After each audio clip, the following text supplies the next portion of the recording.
Assalamualaikum warahmatullahi wabarakatuh. Halo, jumpa lagi bersama saya Bahtiar Mufi. Baik Bapak Ibu, pada video kali ini admin akan memberikan pembahasan soal-soal untuk persiapan ujian tulis UKP PPG Guru Tertentu tahun 2024. Admin doakan semoga nantinya Bapak Ibu yang akan melaksanakan ujian ini diberi kemudahan, kelancaran, dan nantinya bisa lulus dalam ujian tulis ataupun UKIN PPG Guru Tertentu tahun 2024. Amin ya robbal alamin. Baik Bapak Ibu, kita langsung saja. Soal yang nomor 1. Dalam suatu kelas bahasa Indonesia, Pak Adi mendapati bahwa peserta didiknya memiliki beragam gaya belajar. Beberapa siswa cenderung belajar lebih efektif dengan mendengarkan, sementara yang lain lebih suka dengan visual atau praktek langsung. Pak Adi sedang merancang modul ajar yang berdiferensiasi agar bisa memenuhi kebutuhan seluruh siswa. Ia memutuskan untuk menyusun modul yang terdiri dari video, teks, dan kegiatan praktik. Namun Pak Adi ragu bagaimana mengintegrasikan ketiga komponen tersebut agar bisa digunakan secara efektif oleh seluruh siswa. Pertanyaannya, bagaimana seharusnya Pak Adi menyusun urutan kegiatan dalam modul ajarnya agar sesuai dengan prinsip pembelajaran berdiferensiasi? Yang A yaitu menyediakan teks terlebih dahulu, kemudian video diakhiri dengan kegiatan praktik. Kemudian menyediakan video terlebih dahulu untuk semua siswa, kemudian memberikan teks bagi yang memerlukan, dan diakhiri dengan kegiatan praktik. Kemudian membiarkan siswa memilih sendiri dari mana mereka ingin memulai, video, teks, atau praktik. Kemudian yang D menyediakan kegiatan praktik terlebih dahulu, kemudian teks, dan diakhiri dengan video. Nah, untuk soal yang nomor 1, ini bagaimana seharusnya Pak Adi menyusun urutan kegiatan Bapak Ibu dalam modul ajarnya agar sesuai dengan prinsip berdiferensiasi. Yang mana Pak Adi ini mengintegrasikan ketiga komponen video, teks, dan kegiatan praktik. Nah, jadi jawaban yang paling tepat untuk soal nomor 1 ini adalah yang C ya Bapak Ibu, yaitu membiarkan siswa memilih sendiri dari mana mereka ingin memulai video, teks, atau praktek. Nah, jadi jawaban yang tepat adalah yang C. Kemudian soal yang nomor 2. Setelah pembelajaran peserta didik, guru ingin mengetahui apakah materi yang dipelajari selama 2 jam pelajaran sudah dipahami atau belum. Cara yang paling objektif mengetahui pemahaman peserta didik pada saat pembelajaran berlangsung yakni diberikan yang A. Tes tulis menjawab soal uraian. Yang B. Tes tulis menjawab soal pilihan ganda. C. Tes tulis menjawab pertanyaan reflektif. D. Tes tulis dengan cara mencongak langsung ditulis jawabannya. Yang E. Tes tulis menjawab soal uraian terbuka. Nah, untuk soal yang nomor 2, ini yang ditanyakan adalah cara yang paling objektif Bapak Ibu untuk mengetahui pemahaman dari peserta didik saat pembelajaran berlangsung. Nah, jadi jawaban yang tepat untuk soal yang nomor 2 ini adalah yang B ya Bapak Ibu, yaitu tes tulis menjawab soal pilihan ganda. Nah, kita lihat alasannya Bapak Ibu. Tes pilihan ganda merupakan metode yang paling objektif untuk mengukur pemahaman peserta didik, terutama dalam konteks pembelajaran yang berlangsung. Metode ini memungkinkan guru untuk yang pertama mengukur pemahaman secara luas, kemudian mendapatkan hasil yang cepat, kemudian mengurangi bias penilaian. Meskipun semua opsi memiliki nilai, tes pilihan ganda adalah paling sesuai untuk mendapatkan gambaran objektif tentang pemahaman peserta didik selama pembelajaran. Jadi jawaban yang tepat adalah yang B. Kemudian soal yang nomor 3. Ibu Sari sedang mempersiapkan materi untuk mengajar bahasa Indonesia dengan fokus pada kemampuan menulis cerpen. Dalam prosesnya, Ibu Sari berencana menggunakan media pembelajaran interaktif berbasis digital untuk memperkuat pemahaman siswa tentang struktur dan unsur-unsur cerpen. Ia telah mengidentifikasi bahwa beberapa siswa lebih antusias belajar menggunakan perangkat digital, sementara yang lain lebih suka metode tradisional seperti menulis tangan. Pertanyaannya, media digital seperti apa yang sebaiknya Ibu Sari gunakan untuk memenuhi kebutuhan seluruh siswa? Yang A yaitu e-book interaktif yang hanya menampilkan teks cerpen secara dengan ilustrasi. Yang B, video tutorial yang menjelaskan cara menulis cerpen langkah demi langkah. Yang C, aplikasi menulis digital yang memungkinkan siswa menulis, menyusun, dan mengedit cerpen secara interaktif. Yang D, modul cetak yang di-scan dan diunggah ke platform online.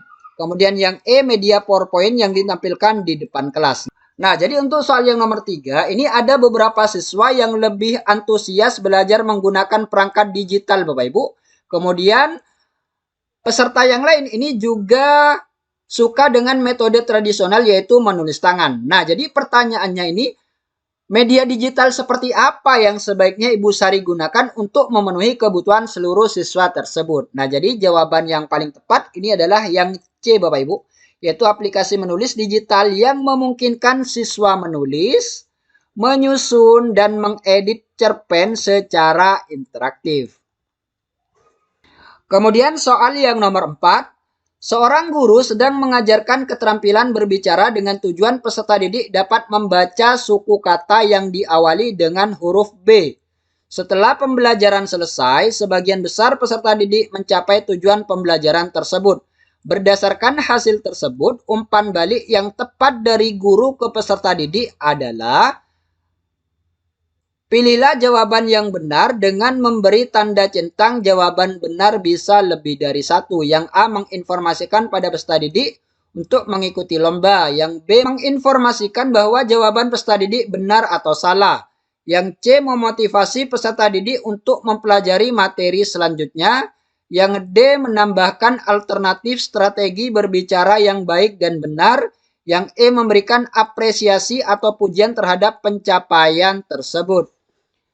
Nah, jadi jawaban yang tepat untuk soal yang nomor 4 ini adalah yang B, C, D, E ya Bapak Ibu. Jadi jawaban yang tepat adalah B, C, D, E. Nah, ini alasannya Bapak Ibu.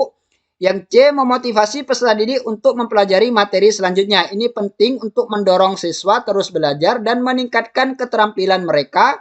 Dengan memberi motivasi, guru membantu peserta didik melihat relevansi pembelajaran, merangsang rasa ingin tahu dan dari mereka. Kemudian yang D, menambahkan alternatif strategi berbicara yang baik dan benar, memberikan strategi tambahan dapat membantu peserta didik untuk memperbaiki dan mengembangkan keterampilan berbicara mereka lebih lanjut, menjadikan pembelajaran lebih komprehensif. Kemudian yang E, memberikan apresiasi atau pujian terhadap pencapaian tersebut. Ini memberikan pujian dapat meningkatkan kepercayaan diri siswa yang memperkuat motivasi mereka.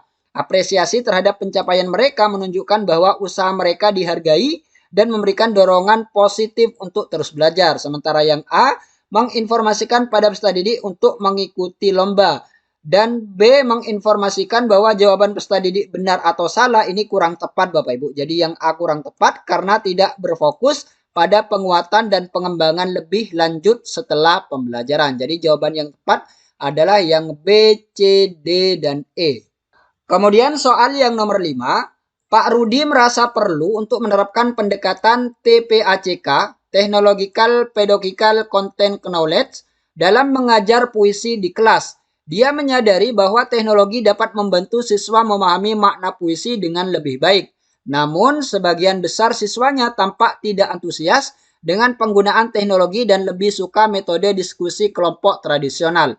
Pertanyaannya, bagaimana cara terbaik Pak Rudi mengintegrasikan teknologi dalam pengajaran puisi tanpa mengesampingkan preferensi siswa? Yang A, yaitu menggunakan aplikasi analisis puisi dan memaksa semua siswa untuk menggunakannya. Yang B, menggabungkan teknologi sebagai alat bantu tambahan bagi siswa yang tertarik sambil tetap mempertahankan metode diskusi kelompok. Kemudian hanya menggunakan teknologi dalam sesi evaluasi puisi, menghindari penggunaan teknologi dan fokus pada metode tradisional sepenuhnya, menggunakan metode diskusi kelompok tradisional saja.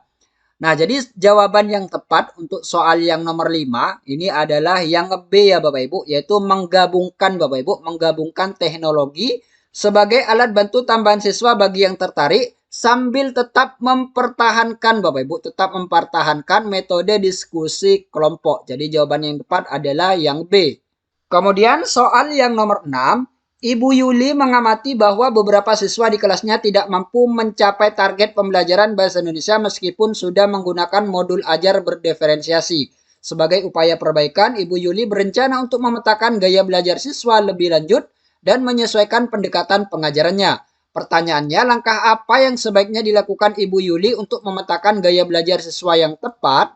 Yang A, memberikan kuis gaya belajar kepada siswa di awal semester, kemudian mengobservasi perilaku belajar siswa dalam beberapa minggu dan mencatat kecenderungan mereka, kemudian melakukan wawancara dengan siswa mengenai preferensi mereka belajar, yang D, menggunakan hasil ulangan harian untuk menentukan gaya belajar siswa. Yang E, melakukan asesmen diagnostik di awal pembelajaran. Nah, untuk soal yang nomor 6, di sini ada beberapa siswa di kelas Ibu Yuli ini tidak mencapai target pembelajaran Bapak Ibu, pembelajaran bahasa Indonesia meskipun sudah menggunakan modul ajar yang berdiferensiasi. Nah, sebagai upaya perbaikan tindak lanjut dari Ibu Yuli ini akan memetakan gaya belajar siswa Bapak Ibu dan menyesuaikan pendekatan pembelajarannya. Nah, jadi langkah apa yang sebaiknya dilakukan oleh Ibu Yuli ini untuk memetakan gaya belajar siswa dengan tepat? Nah, jadi jawaban yang paling tepat untuk soal yang nomor 6 ini adalah yang B ya Bapak Ibu, yaitu mengobservasi perilaku siswa dalam beberapa minggu ke depan. Nah, jadi Ibu Yuli ini harus mengobservasi Bapak Ibu perilaku siswa dalam beberapa minggu ke depan dan mencatat kecenderungan mereka. Nah, jadi seperti itu. Jawaban yang tepat adalah yang B. Baik Bapak Ibu, itulah sedikit informasi dari Baik Bapak Ibu, itulah sedikit latihan soal-soal dari admin. Semoga video ini bermanfaat. Wassalamualaikum warahmatullahi wabarakatuh.